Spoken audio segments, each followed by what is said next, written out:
ডিপজল সাহেবের কথা বলবো যে উনি একাই সমিতি। আমি ওনার সাথে অনেক ছবি করেছি, তো ওনার কাছ থেকে অনেক কিছু পাওয়া যায়, সুযোগ সুবিধা, কষ্টের কথা বললে কষ্টটা লাঘব করেন, কিছুটা হলেও উনি সান্ত্বনা দেন।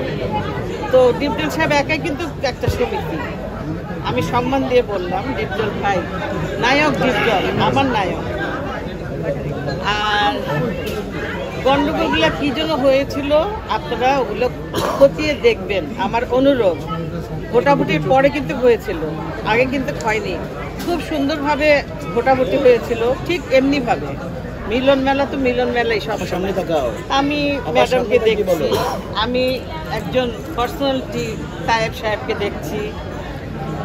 আচ্ছা, এদিকে কোন দিকে কোন দিকে লোকটা ক্যামেরায় যাচ্ছে, কোন দিকে ক্যামেরা? আচ্ছা শেষ হলো তো। এই যে আবার নির্বাচন আসছে, আপনি অবশ্যই চাচ্ছেন যে উৎসবমুখর পরিবেশে নির্বাচনটা হোক। এই যে আসলে বিভেদটা আসলে এই নির্বাচনের উপর মিটবে কিনা, যে শিল্পীদের মাঝখানে একটা বিভেদ তৈরি হয়েছে, আশা করি মিটে যাবে। সবাই তো আশা করে না, এবং সবচেয়ে প্রথম দোয়া চাই এবং সবার বোধোদয় চলচ্চিত্র জগৎটা, বিশ্বাস করবেন আমি কান্না চলে আসবে। আমি স্টুডিওর গেট ভুলে গিয়েছিলাম যে এই সুচরিতা, আমি 4-5 বছর বয়স থেকে এই চলচ্চিত্র জগতে আসি, বেড়ার গেট ছিল। আমি আজকে গেট ভুলে গিয়েছিলাম, জানেন। ও মা, আমি আর বলতে পারবো না। আচ্ছা ডিএসএ ভাই, আপনি একটু বলেন।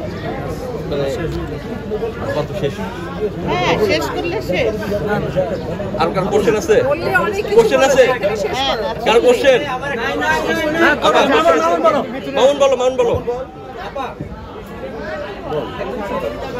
বাংলা চলচ্চিত্র বা ইন্ডাস্ট্রি, সেই মানুষকে যখন আসলে সদস্য পদের জন্য কেমন লাগে? এটা আপনারা চিন্তা করেন, প্লিজ আমাকে ইমোশনাল করবেন না, ফর গডস সেক। সেখানে আমার কোয়ার্টিস্ট, আমার সাথে যে সবসময় বলে যে আমার প্লাস পয়েন্ট ইলিয়াস কাঞ্চন, নাম ধরেই বললাম যে আমার প্লাস পয়েন্ট, সে তো সভাপতি এখন না। আমার ক্যারিয়ারের প্লাস পয়েন্ট আখি মিলন, বলেনি আপনাদের চ্যানেলও বলেছে ইন্টারভিউতে, আমার কাছে আছে সেটা। তো সেই কাঞ্চন এবং একটা জুনিয়র নায়িকা না, নিপুণ তো নায়িকাই না, আপনার ছবিতে আসছে।